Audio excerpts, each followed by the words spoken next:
Hi, welcome back to Quilting Cowboy.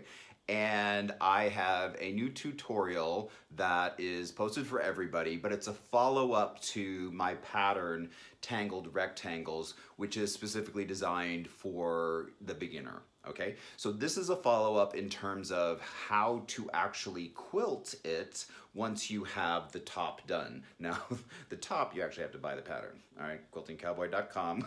Go to the shop tab and it's right there, and you can download it. Once you download all of my patterns, it has a link in the PDF that you just click on and it takes you right to the video tutorial of all the patterns. All right, so no matter which pattern you buy from my site, they all come with the video tutorial to walk you through it, so there's no questions, okay? So, following up on this one, Tangled Rectangles, I'm going to show you from beginning to end how to actually quilt it, which is to add the batting, right? The puffy part in the middle, and then the back, and how to actually create the back, because there are some techniques to that we should follow as well. Okay, so let's get started on that. The first thing that I'm going to do is actually iron the quilt top, right? And make sure that it's good and flat and that all the pieces are, sitting up next to their neighbor nicely and like I said, as flat as possible. That's what you're really going for, okay? And it's also helps to pre-shrink it a little bit, right? Because the steam and the heat from the iron will do that as well. So once you wash it, there's not quite as much shrinkage of the quilt itself. Okay, so to begin, like I said, first thing I'm gonna do is iron the top. Let's do that now.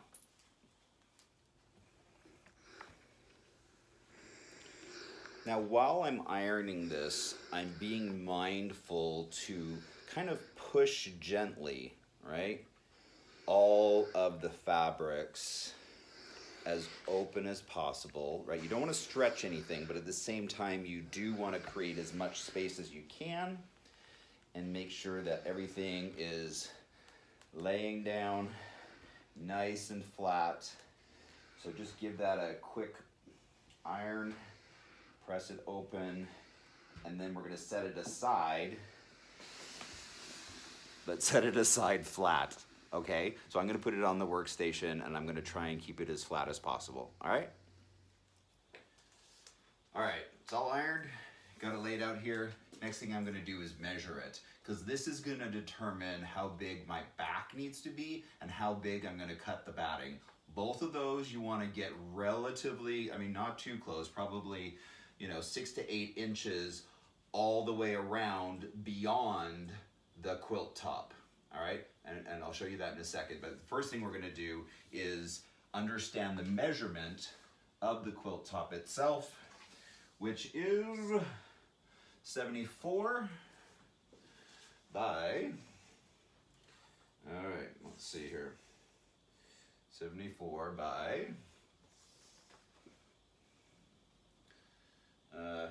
53 and a half. All right, so I'm actually going to write that down and then add a foot. All right, and so that way I know how big to cut both my back and the batting.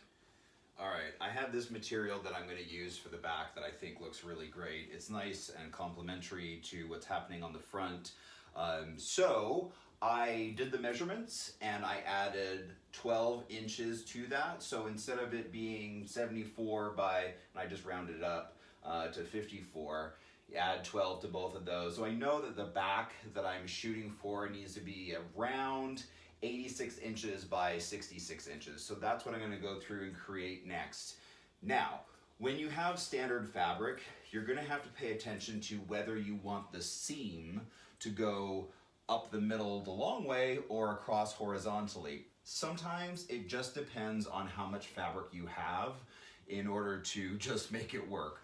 And so just be aware that you have the option to have, like, let's say on this quilt here, that there would be a long piece that would go along here, and then you'd sew another piece that would go across the top here, right? Other times, you're gonna put two panels together that would go this way, right? That are sewn together, and there's a seam in the middle. So depending on how much fabric that you have is going to determine where the seam is going to go. Generally, I like to have the seam run top to bottom in the middle rather than horizontally across the side, right through the middle here. I just think it looks a little bit better in order to have the seam run the length of it, but it's really up to you. There's some argument for having it go vertical rather than horizontal because of the strength that it lends to the quilt itself, but you know, sometimes you just got to make it work depending on how much fabric you have. When I'm buying fabric for the back, I generally shoot for at least a minimum of 5 yards, but measure it out and make sure that you have enough, because, oh man, if you don't have quite enough for the back, it can be hell. So make sure that you get that measurement done and right, and that you calculate it appropriately. So now I know what I'm gonna do. I have this fabric. I'm gonna essentially just cut it in half, right? And then put the 2 panels side by side, right? Because right now it's a long piece like this, right? And I'm gonna cut half of it off and then have 2 panels here, and then with one seam in the middle going vertically, not horizontally. So let's do that next. My back fabric is here, and I just folded it in half, right? So from here, I folded it in half, and then I just took a pair of scissors and cut right where the fold was, right? Essentially giving me now 2 panels. And it's going to be ironed. Why am I gonna iron it? Because I'm gonna pre-shrink it. And so I have one panel now that looks like this, and the other is over here. And look at this. This is certainly gonna be enough, right? I may have to have the seam running horizontally after all that. Like I said, sometimes you just gotta make it work. But I really love this fabric and I really want to use it, and I bought it a long time ago. I've been looking for the perfect place for it, and I think that this is it. So I'm gonna use it, and the next thing I'm gonna do, like I said, is iron it and then cut the selvages off, right? And I'm going to, see, it's printed all the way through the selvage on this one side, like you can't even tell, whereas on the other side, let me show you. On the other side it has printing, right? The actual pattern, the printing of the pattern doesn't go to the edge, right? And so you're gonna wanna cut that off from one from this panel and one from this panel, right? So that when we sew it together, we're not sewing together selvage and selvage, right? We want to get rid of that. You don't want that in your work. So cut that off, just 2. You don't have to do all 4, right? Because there's one over there, there's one here, and then there's one over on this side, right? So there's 4, but I really only need to cut 2. And then I'm going to iron them and then sew these 2 pieces together to give me one nice big piece. All right, we'll do that. Okay, I'm going to actually show you how to cut the selvage off just because I want you to do it right. So I have one side here that has the selvage running along here. I'm going to fold it on itself so that that is all up and along here, right? See, it's kind of fuzzy up at the top here. It's not really well defined. And so that just runs along there, right? Visually, it'd actually be more easy to see if you could look at it from the other side. On the other side, you can really see it because it's not printed on the selvage, right? It'd be like this, right? On both sides, just, right? Line it up, and then go like this, and line all of that up so that it is in perfect alignment, or as good as you can possibly get with all 4 together. Just line it up so that it's as good as it can be. And then get this, and we're going to cut that off. Now, Let me focus this down just a little bit more here. Check this out. What you're gonna do is line up a line of your rulers on the fold, right? And check the 90 degrees so that it is as square as possible. And then just cut that off. Easy peasy. And we're gonna do that again on the other piece. All right, just ironing the two large back sections where I've cut the selvage off. And again, I want to take my time with this because I really want to give it the opportunity to be exposed to both heat and steam, right?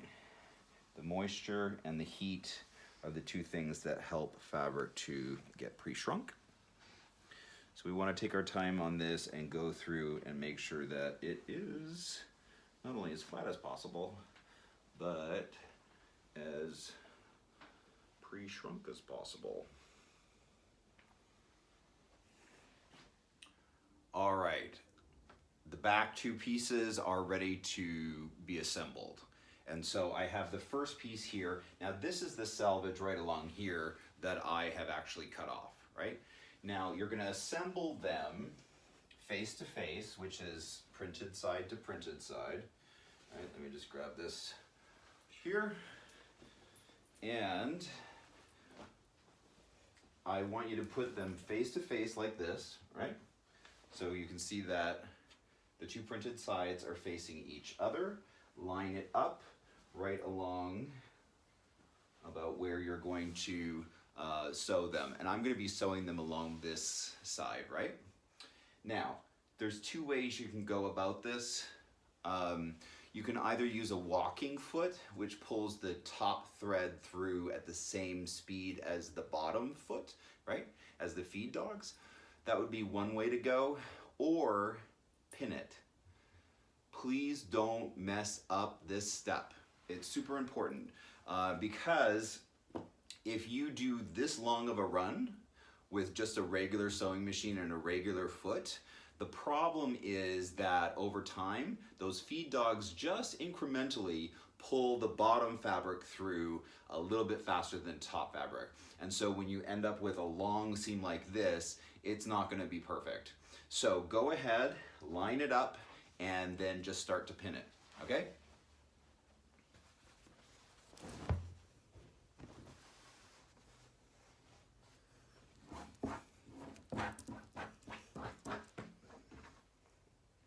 All right, it's all lined up.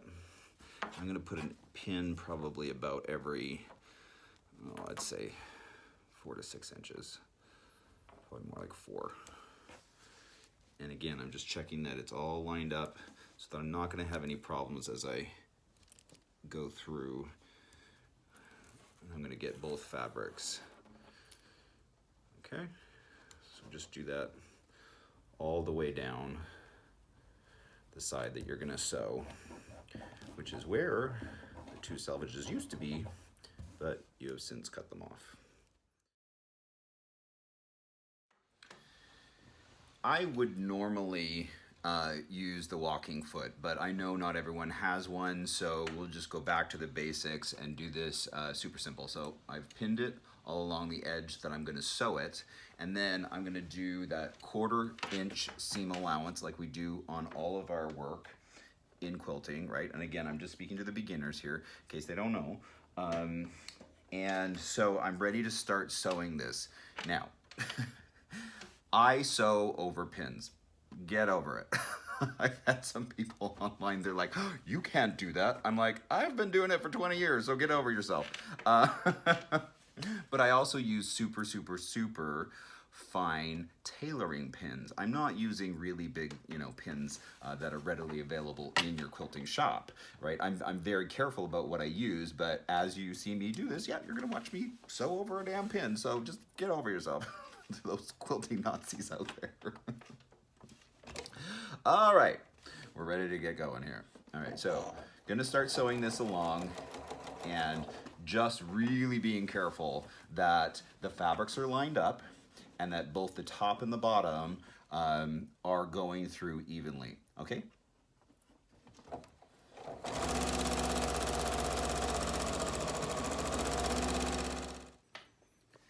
All right, it is together. The next thing I'm gonna do, you can see the 1/4 inch seam allowance all the way along, is take it to the ironing board. Now, this is very different in terms of the way that you're gonna iron the back open as opposed to the way that we normally iron things in quilting, right? So I'm gonna take it to the ironing board. I'm gonna put the seam down the long part of the ironing board, and then we're gonna actually iron the seam open. Normally we would iron 2 sides over to one, right? You'd fold it over. But in this case, we're actually gonna run the iron down the middle, folding each side back on itself. All right, I'll show you how to do that next. Here is the back ready to be ironed. It is, you can see the seam, right, running along here. Now, I'm just gonna try and, separate it just as the best that I can. And what I'm gonna do here probably also is go through and just give this a little bit of a finger press because this is what is very different. Like I said, normally we, put 2 sides to one, but I'm gonna go through and actually separate this so that we are ironing down the middle and not pushing both sides over to one side. So if you just start that with a little finger press to get it open, and I'll show you a close up of that, it will actually really help you when you come through to actually hit it with iron. All right, you might want to just hit it with a little bit of moisture first, but essentially what we're doing is going through here and pulling the 2 sides apart and then using your finger to get down in there and, like I said, finger press it. It actually really does work, right? Just a little bit of pressure, pulling these 2 sides apart. So why am I doing this, right? The purpose of this is to make sure that you don't have kind of like a ripple where the 2 sides would be over to one side where it's a bump on one side and flatter on the other side. We're trying to distribute this fabric as evenly as possible. And again, just going through and doing a little bit of a finger press on this, you can see it actually really is working, right? The 2 fabrics are going to either side. So I'm just gonna work my way down through this, right? And continue to do this before I do it with iron. Okay, so pulled that off. I wanna show you up close what it looks like with the seams open. Now I'm gonna throw it onto the work table and measure it to see how I'm doing compared to what I was going for. Now, the reason I'm doing this is you do not want too big of a piece to be working with. Sometimes when you put these 2 pieces together, it turns into a real monster. And that can be its own situation that you want to try and avoid. You want to try and get it within reason because you don't want it too close to your work because you want to have extra just in case for some reason once you add the 3rd layer, right, you have the back and then the batting and then the top. By the time you add the 3rd layer, if it's a little askew, that you still have a couple inches on the border to make up for that, all right? So, like I said, about 6 inches all the way around should be enough if you're being careful, but I'll show you how to do that. We're gonna measure this next. Okay, this is special. I just measured it, and the length is perfect. I was shooting for 86, right? But the width is really, really scary and tight. Like, I really only gonna have 1 inch on either side. So, I could actually go through and cut a strip. I'm not gonna do that. I know I have 1 inch to fudge on either side. I'm gonna be okay with that. I'm just gonna be really, really careful that when I put the top on, that it's all in alignment and make sure that it's right before I really start to affix it to anything, okay? So I'm just gonna leave it the way that it is here. The next thing I'm gonna do is go through and cut a piece of batting the same size as this, I don't necessarily want it bigger because I want to be able to see both the edge of the back and the edge of the batting when they are together as I'm applying the top, right, the quilt top to the other pieces. All right, so I'm going to cut the batting the same dimensions as the back. My back is done, right? And my batting is now cut to the right dimension. So what I'm going to do is lay out the back first, right, with the wrong side up. Okay, got that? So the printed side is underneath here, facing down onto the table. And then I have the batting, which is cut pretty much the same dimension as the back.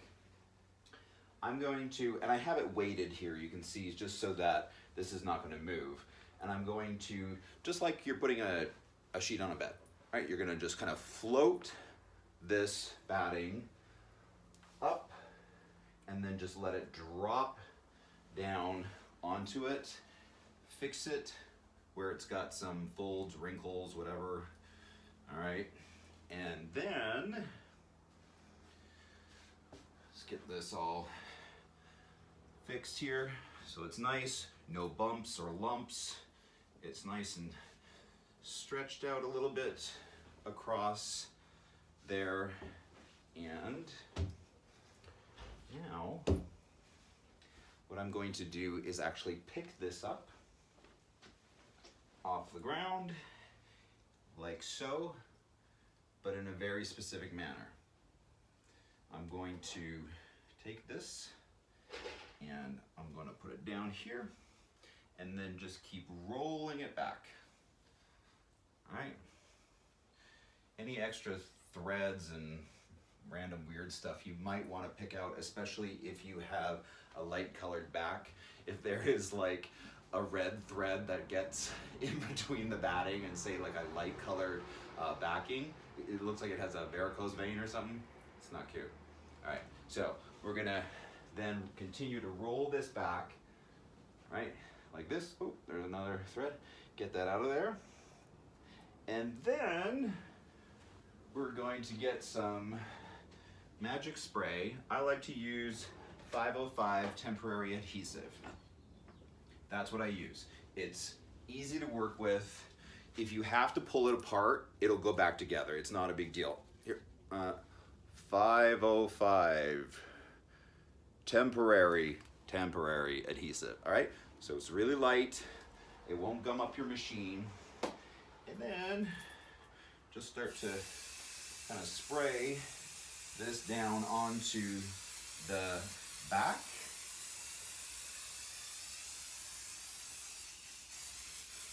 Like that. And this is going to hold that batting down. And then we take this, and again, kind of using that same floating technique, up and down. All right, and then same here, just lift it up real gently and just kind of naturally let it just fall. Just let it just kind of fall in place. And then I give it a bit of a press. I kind of like just put my arms all over it, which I don't know if it works or not, but this is what I tell myself. Is that the heat from your body kind of like gets the adhesive to adhere to the different layers. So I kind of press that all over and make sure that that is on there really good. And obviously there is an area up here that I haven't done yet because my weights were on it. And so I'm going to go back and you'll see where it'll start to, see right there, it starts to actually adhere. Oh, yep. So right there is where it's actually attached. And so I'm just going to fold that guy back there and just go through and get this section that wasn't done so that it's all attached. Again, lift up the edge and just let it kind of float down, just naturally where it wants to fall.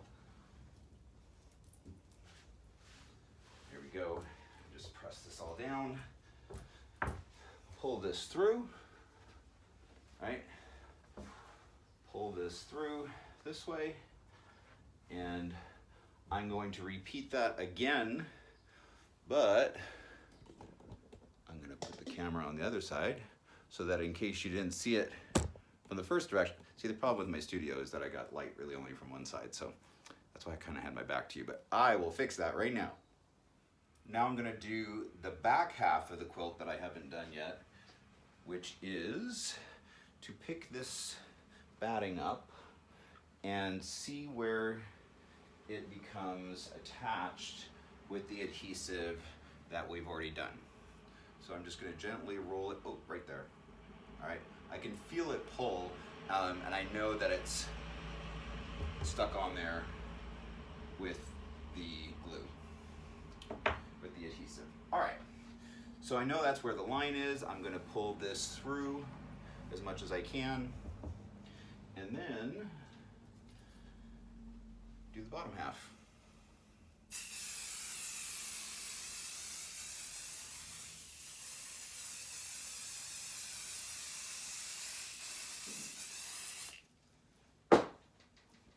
Grab this.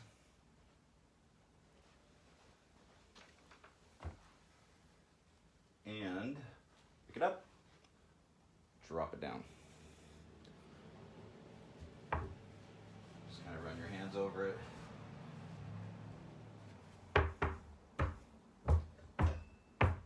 Okay. And we just have the last little section to do, essentially repeating the same thing that I did at the top. Cool? One quick note about the spray adhesive while you're doing this, you're really going to want to watch for overspray.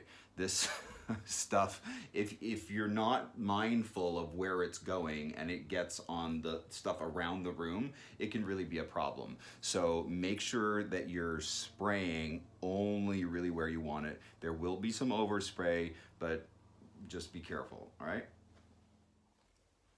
All right, next thing you want to do is locate the center of this, right? And I've marked it here with some water-soluble ink. It'll wash away. It will not be permanent. And so just find the center of that, mark it pretty clearly, and then I take my quilt top. I've found the center of that as well and marked it with a safety pin right here. And then, woohoo, up and over it goes. And just get the centers lined up. I should have my weights on here so this thing doesn't move. Stay. Yeah. I don't know where the other one is. All right. So just line up those centers. Make sure it's coming on pretty square there, right? So I'm watching the edge. Make sure that it's kind of tracking with the other edge and line that up as best as possible, being mindful of the center of these two things all being together. And then I'm going to repeat the same thing that I did in terms of putting the batting in, where I roll it up, spray it, and then unroll it. All right? Okay, I'm feeling pretty good about the placement of this, right? Top is all lined up. I feel like my sides are tracking along, and again, normally I would have more on either side here, but I cut it kind of close just because that was the size of the fabric I had to work with, so here we are. Alrighty, and again, I'm going to take this, same way that I did with the batting, drop that on there, pick it up, and kind of flop it over there. Now I need some more 505. Hold on. Everybody hold. Got it? Ready to go? I'm gonna spray this right here.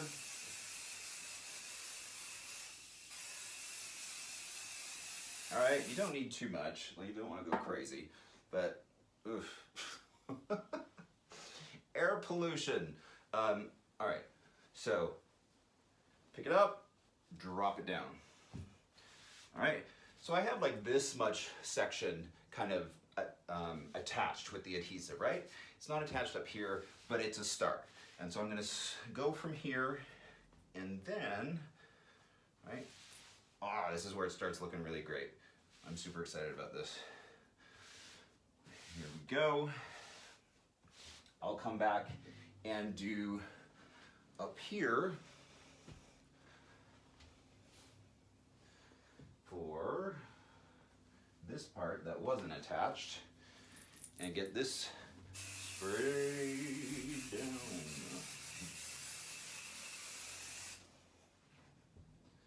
And pick it up, float it down. Here we go, just that easy. And keep it moving this way. See where it is attached. All right, so now I'll do it from the other side so you can see it a little more clearly.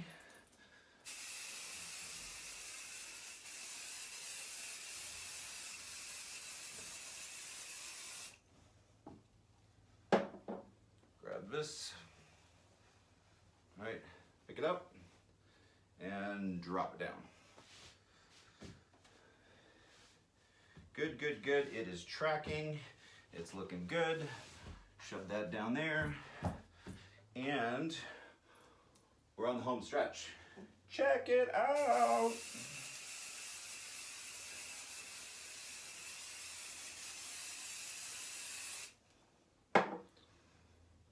Okay. Should be almost the final one. Pick it up and just drop it down.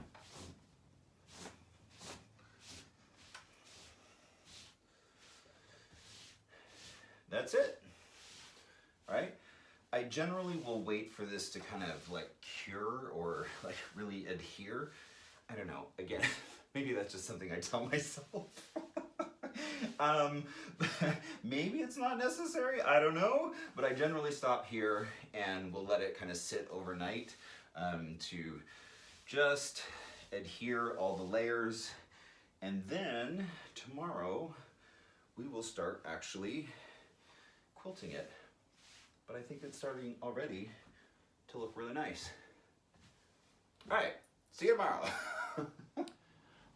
Okay, it is a new day and we are ready to get this thing quilted. Okay, so you can see there's several steps that go into it even before you start sewing, and all of those are important, so I hope you took note of that. I'm gonna go ahead and start sewing it now. You want to start sewing it from the middle and work your way out. Why is that? Because as you quilt it, you kind of push the layers from the middle out. And if you do the reverse and start on the exterior and work your way in, you can actually end up with a little bump or bubble, you know, of fabric as the fabric gets pushed towards the center. I hope that makes sense. Now, I'm gonna go through and do this with a walking foot. My machine comes with a walking foot that I just attach, and then it has these little hooks that come up underneath. And so again, it pulls the fabric through at the same time, right? It pulls the top fabric through at the same time that the feed dogs that are on the bottom are pulling through, and so you get it nice and even. This is a really important step, okay? Because you want it to come through the machine, top, middle, and bottom all at the same speed. If you don't have a walking foot, you can actually buy something that looks like this, right? It's a little odd, but, and you can attach it to most machines, which turns your machine into a walking foot. That's what, you know, this is essentially. And so it will kind of, you can see these little teeth here, right? It will actually grab the fabric and pull that through, right? As you're sewing on a regular machine, if your machine does not come with a standard walking foot. Okay, enough about that. So what I'm gonna do is start from, see if you can see this, somewhere right around here, somewhere middle-ish, and I'm gonna cut diagonally across these squares. What I'm teaching you first is just simple, very basic, yet effective, you know, machine quilting. There's ways to do free motion, right? Where you have a different foot. And so we're not gonna get into that, right? I'm just gonna show you how to quilt it with your standard machine. Nothing fancy. Again, this video is specifically for the beginner. We can do more advanced stuff in later tutorials, but this is really just, we're gonna be sewing straight lines and getting all the layers put together, and it's gonna look great. One thing about quilting is that I generally suggest that you don't quilt in the ditch unless there's a very specific reason that you're gonna do that. Why is that? So quilting in the ditch is what happens when you sew essentially right along where the seams come together. Now, that can be effective in certain areas, but it hides the actual quilting. Whereas when we do it on a diagonal, like I'm gonna be doing here, you can actually see the stitches, right? And it becomes very effective. Actually, let me show you on this quilt back here. Sorry, sidebar. Hold on. So, can you see here, like just a simple cross hatch, right? On this quilt here can be really effective, right? And even on this quilt here in the backdrop, like I actually quilted these shapes, right, into here. And so it doesn't have to be complicated in order to be effective. All right, so we're talking about making your quilting effective yet still keeping it super simple. Cross hatching, like I showed you on the other quilt, is, I find, the most effective way. So let's take a little look at this one that we're doing here and talk about how we're gonna do that. All right, so see this square here?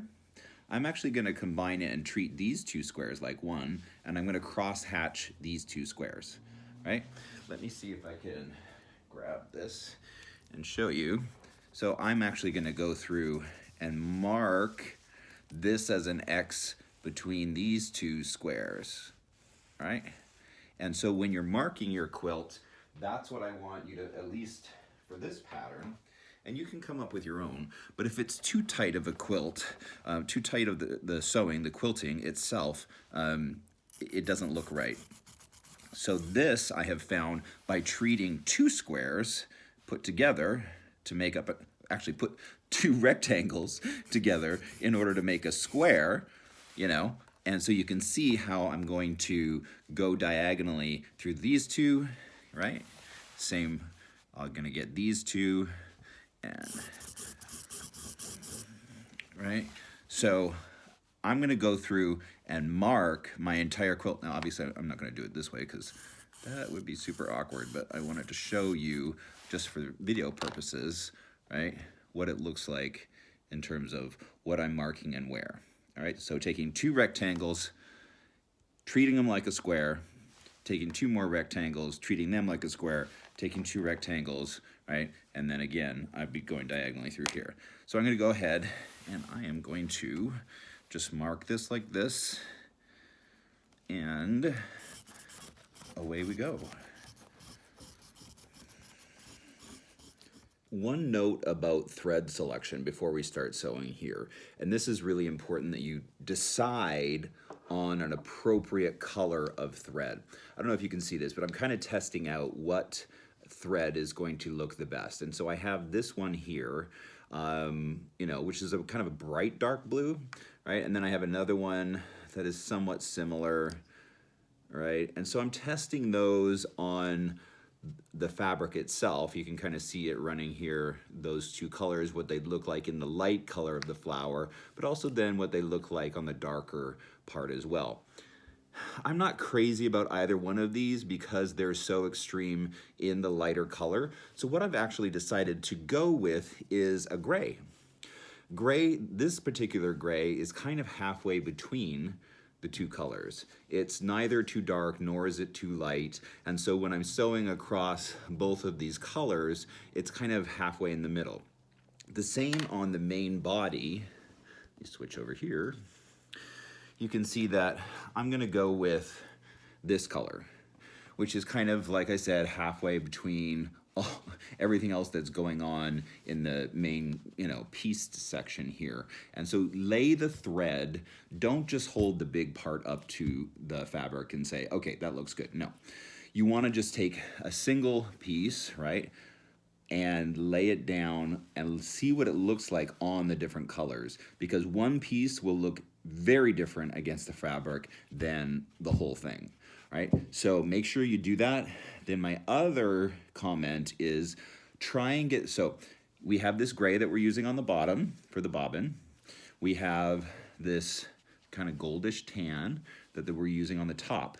My other suggestion is try and get these two colors for the top and bottom as close as possible. Trust me on this one.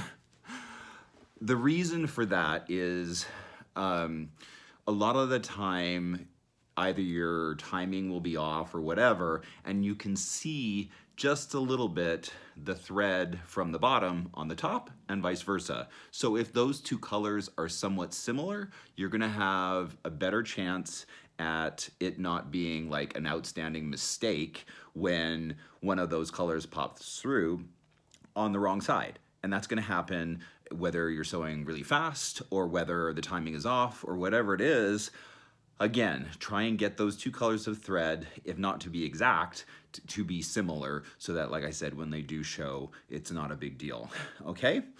So that's my tip on thread selection. I also suggest, if you're unsure, go with a tan or a gray. Those two colors generally can blend into just about any work if you got a lot of stuff going on. They also look great. You know, I just think that those two colors, especially, you know, something like this for the top, generally looks really good, but maybe that's just my color palette, but I've always found that to be successful. So now we're ready to start sewing. All right, ready to get going, got the machine fired up here, and I have my table extension on. If your machine has a table extension, this is where you're gonna find it really handy, because you're gonna have a lot of like material over here. I have my two threads that are ready to go, only in the machine. All right, get the rest of the threads out of there so that you don't get confused. You're only dealing with these two. I have my thread for the bottom, I have my thread for the top, and I'm gonna make myself a couple of bobbins first. So just get started with that, with your bottom thread, which just goes like this, bloop. And oy, the eyesight ain't what it used to be. Anyhow, I'm gonna make myself a couple of bobbins, and then we're gonna change out the foot to the walking foot, and then I am ready to actually get going.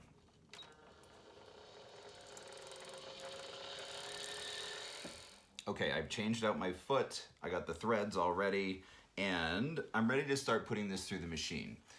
Now, let's see if you can see this a little bit more. There's a lot going on over here, right? And so what I try and do in order to control that is I'm always kind of folding it over and making it into essentially, you know, a rolled piece on this side, right?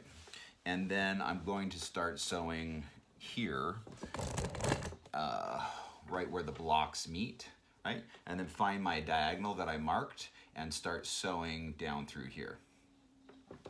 Okay, to start sewing, I'm gonna find the point where I want the needle to go down first, right? It's right here at the edge of the stop border. I'm gonna drop the needle down and then bring it back up.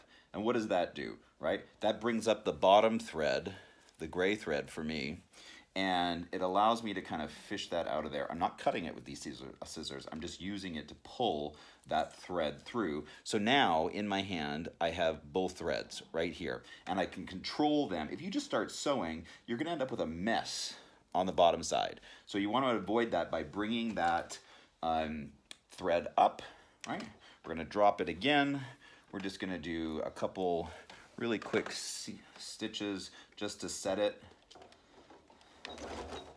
So forward and back just a couple of times. Now I have this, I can get those two threads out of the way. And again, I want you to really watch what I'm doing here with all this mess that has to go through here, because that is in and of itself kind of its own skill. But yeah, you want to keep control of all of this by, like I was showing you before, kind of rolling it, right? You're rolling it up and pushing it through with both hands. Oh, And if you have these, this can really help too. These are meant for quilting. They're gloves that give you superpowers. They have like little sticky pads like on the bottom. So then as you're moving the fabric through the machine, it actually allows you to really get a hold of it far more so than just your bare skin. All right, so let's take a look at this and get going. This is rolled, and I'm just gonna head diagonally this way.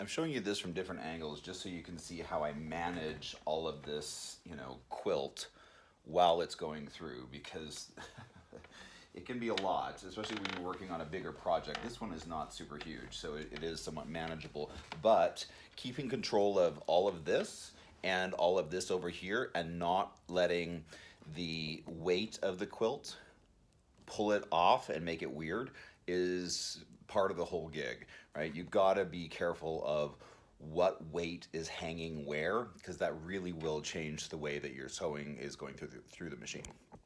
All right.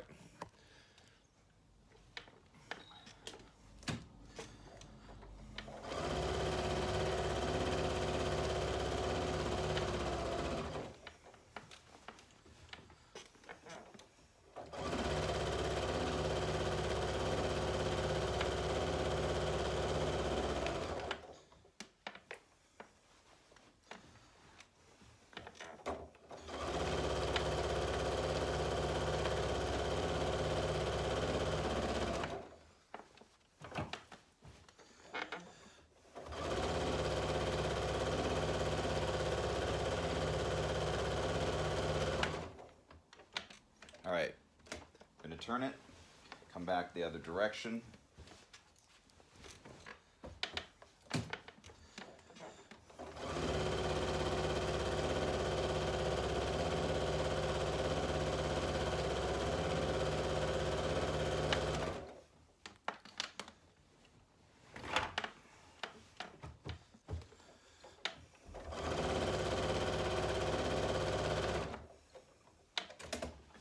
Turn it again, since I'm at the edge.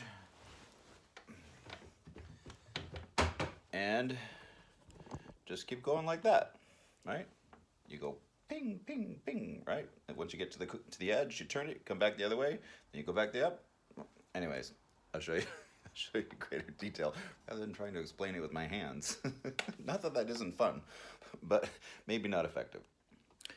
Now, just to zoom in on this, you can see how I was coming through this way, right? Can you see right here where I've already stitched, right? I get to the stop border, and now I'm gonna start coming down this direction, right? So you come up here, get to a stop border, and then go back through these blocks heading this way. All right, I hope that's clear. Now, I wanted to show you this. Sorry, this camera is bouncing a little bit here. All right. I was trucking along here, right? And I got to the corner. There's really nowhere to bounce out of here, so I'm gonna go down the edge of the stop border in order to continue on to here, and then I'll bounce out of it this way, and then I'll just keep going that way. All right, so that's what happens when you get to a point where there's really, no way to turn it and keep going. What you're gonna wanna do is, let me just lean this in here if I can. Just get this right in the corner. Come down.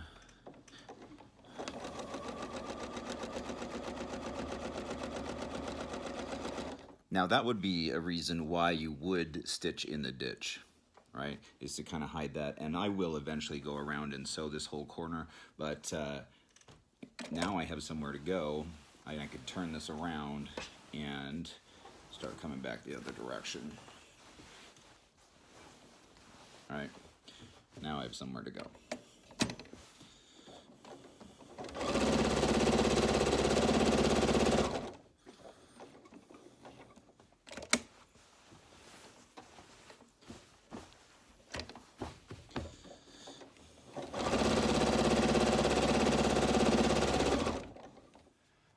The quilting is done, at least in the pieced work. And then just to be super clear, I just want to go over one more time how you go from, like, let's say I started here, okay? Then I'm going to be coming all the way down here till I hit this stop border, right? And then I'm going to come up to here, and then I'm going to shoot across up this way, right? And then go up that direction, and then come back to this one, and then come back down to this stop border. So I just keep, you know, going around, hit a stop border, and then head back up the other way. So that's how I got this all quilted. You can do it pretty quickly. The next thing we're gonna address is the stop borders, okay? I'm going to sew on this side, the inside, next to the pieced work, all the way around. And then I'm probably gonna run a decorative stitch down the middle of the stop border. And then I'll do, again, we're working from the center out, right? So this center part is done, then I do this edge of the stop border, and then I do the decorative stitch in the middle of the stop border, and then I do the far side of the stop border, and then we'll address the larger borders kind of as the last thing. But I wanted to show you one thing. I'm gonna do a close-up of this, which I think is really cool. This is the part I wanted to show you close up. You can see how once the stitching is in here, when I say it starts to come to life, it's because it starts to add this puffiness, right? It starts to create space between where you've stitched down, and it gives that kind of 3D, you know, texture where you've sewn versus where it hasn't. So this is my favorite part. Like I said, when we first started this, this is the point where your quilt really starts to come to life. It's my favorite part of the process.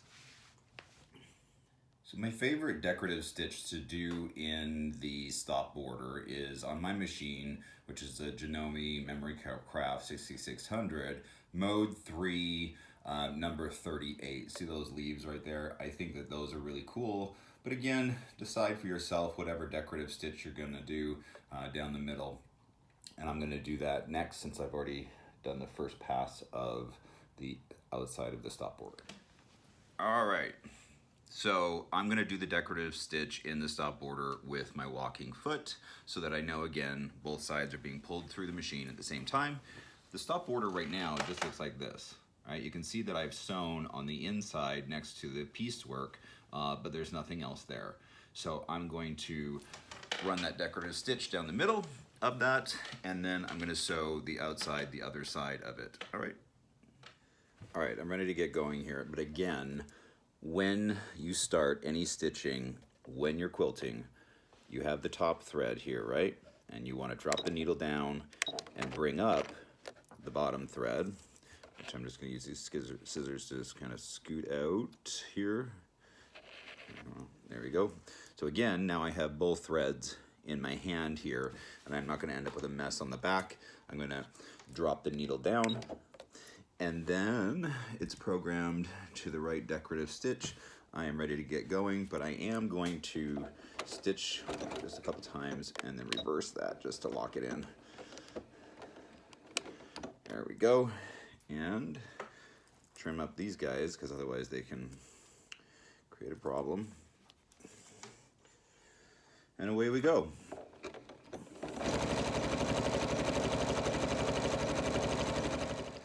All right, you can see I'm trucking along here and I'm getting down to the point where I'm going to turn and head the other direction. So go halfway to the middle here and drop the needle and then turn the quilt. Okay, so I'm just going to go a few more stitches forward till I get to the middle of that next stop border.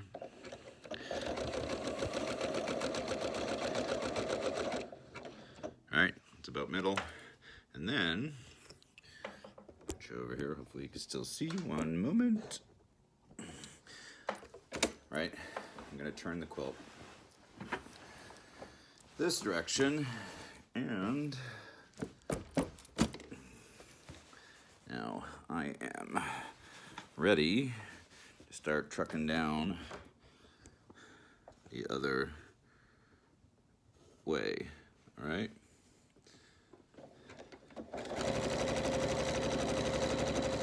All right, I am done. Look, the body of it is quilted. So you can see why I advocate for not quilting in the ditch, right? Because if you were just sewing like up here along the seam, you wouldn't get this cool effect on top of the patchwork, right? So I love that, super simple, just cross hatch. And then down here on the stop border, I just sewed it right on either side. So here and here, and then just ran a decorative stitch down the middle. It's, again, really simple, very effective. I think it looks great. So now I'm ready to chop off the extras and deal with the borders, right? Because I got all this business going on here that is not serving us at this point. So let's do that next. Okay.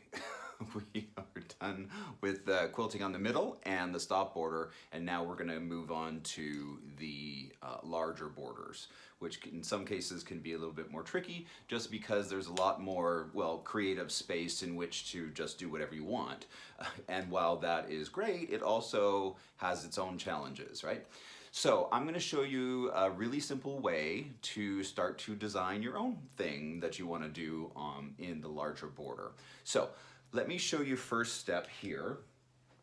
We have this larger border. The fabric just comes out to here, right? And then I have this excess batting and backing. Now, I want to cut most of this off, but I'm not going to cut it down to the level of the top fabric until I'm a little bit further along in the process, just in case, for whatever reason, the quilting that I'm doing in here starts to eat something up or something starts to move and I need a little excess. That's just my trick that I do. I'm sure other people do it different ways. So what I do is just take a 1-inch cut from the top right here, right? Just start cutting off this excess. So, and you'll see what I'm getting rid of is all of this business here, right? So that when I'm done with it, it gets cut down to what looks like this essentially. And so I'll just go through and, like I said, about 1 inch is usually good. And cut that off, get rid of that. Now, over here, where I got really close, I actually have some spots where I need to kind of fill in some batting. Not a big deal, right? I have enough top fabric, I have enough bottom fabric, but for whatever reason, the batting didn't get filled in. So I'll just grab some excess from a scrap and use the 505 and kind of just lightly spray it in there and add, you know, just add a little strip in there to kind of make sure that I at least have some batting in there so that when I do this, right, there's still batting there. And then, what else was I gonna say? I remembered what I was gonna say.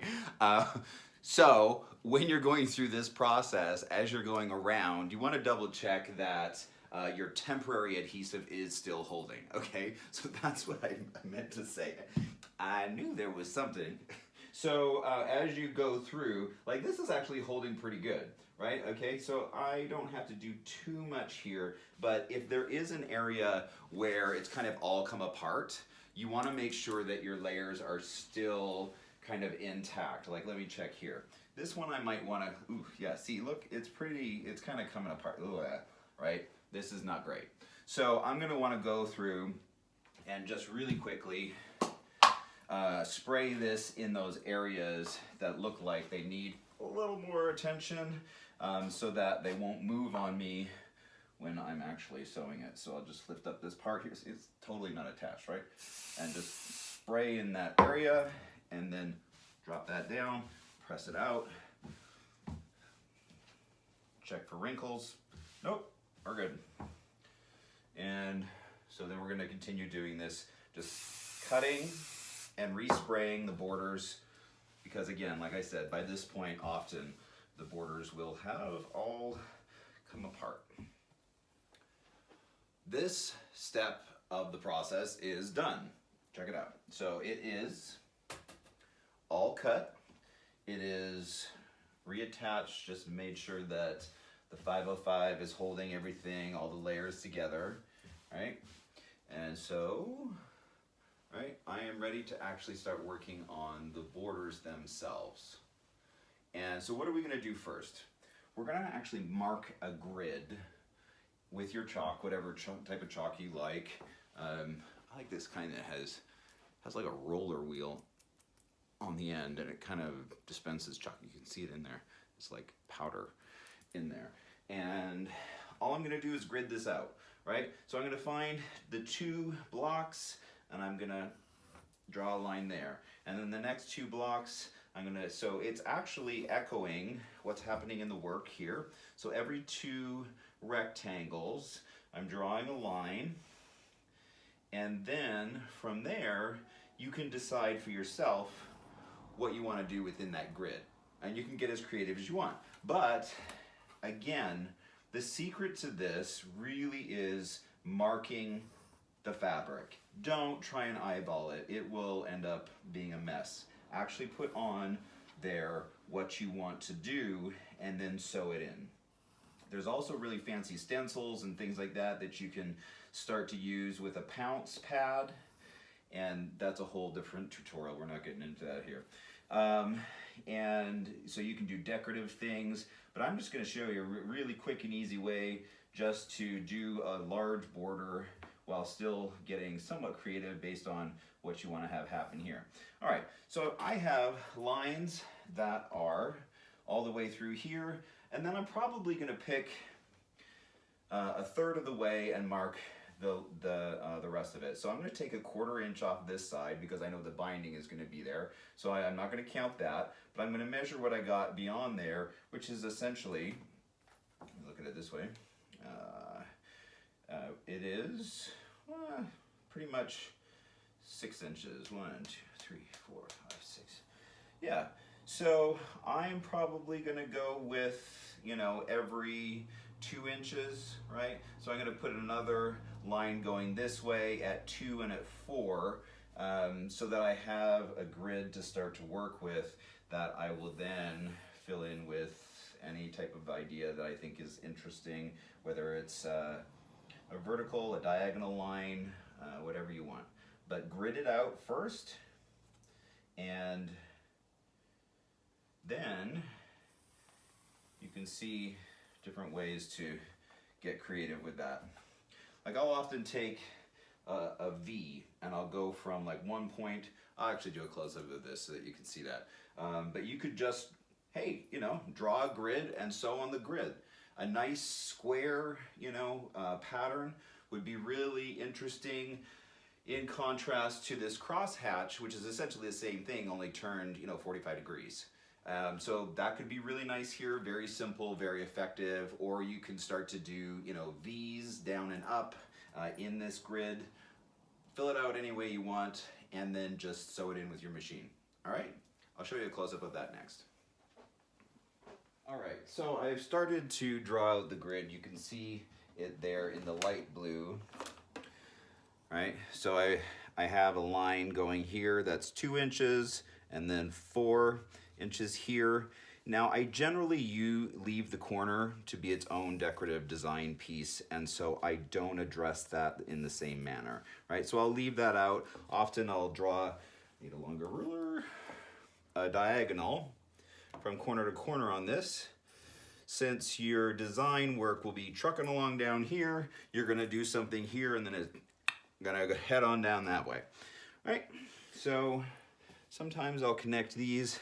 I got that 45-degree angle. I'll just draw in this 2-inch mark and then the 4-inch mark, right? And then heading back up the other way, start doing that as well. So you can kind of already start to see some interesting things that might want to happen here. And up this way as well. All right, so I hope that you can see this grid drawn in.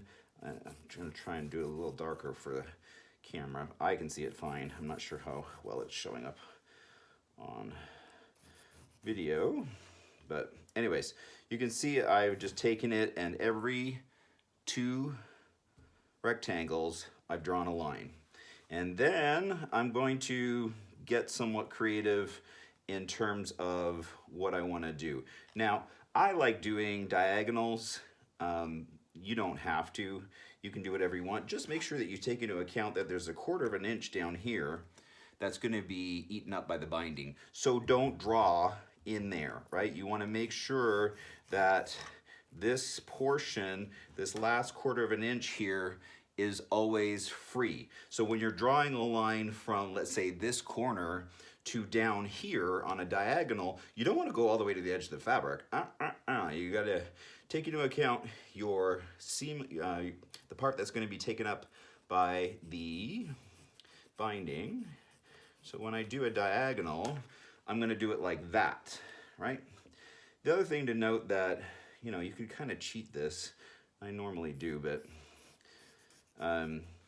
this diagonal is in fact wider because it takes into account the stop border here, right? So look at this measurement from here to here is much wider than from here to here. So you may want to actually move this line just a scant bit over to kind of visually eat some of that up, right? And you may want to actually move this point over just a bit. But then I'll go through and continue to draw my diagonal lines, right? And I'm just going to sew on these lines back and forth and back and forth. Super easy, just turning the quilt in the machine as you sew a straight line. And so I kind of like that. It's super simple. I hope that you can, you know, come up with something that you like. But just like I said, draw the grid and then start connecting lines in any way that you find appropriate for your quilt, and then sew it in. So I'm going to finish drawing in these lines, and then we're going to quilt this thing. It is ready to go. It is drawn. It is gridded out. I know exactly where I'm going to be sewing on this thing. Now, as you go through, make sure that you are always kind of like pushing the fabric away and down so that on the back side you don't get like a bubble or, you know, a little pucker, or, you know, a little pleat almost on the back side of it, that you're always pressing out the material like as best you can with your hands to get a little bit of tension there.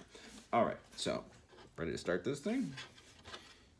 Just get it in the machine. And away we go. I know exactly where I'm sewing. It's all drawn out. Not a big deal.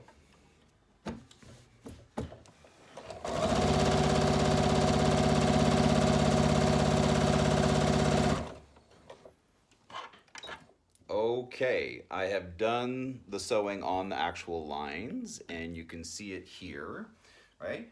That you can see where I've drawn these horizontal lines, right, to where I'm standing right now, and then also where I marked it out just on the diagonal, right? So I did the lines this way, and then I did the lines this way, just simply following with the sewing machine what I was doing. And now is the process where I'm going to go through and actually trim this up. And I'm going to cut it right to the edge of this. Please hold. Slip the mat under here, right? And I'm just going to cut this like this. Super simple.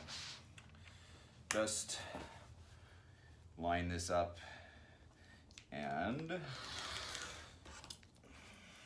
cut that off.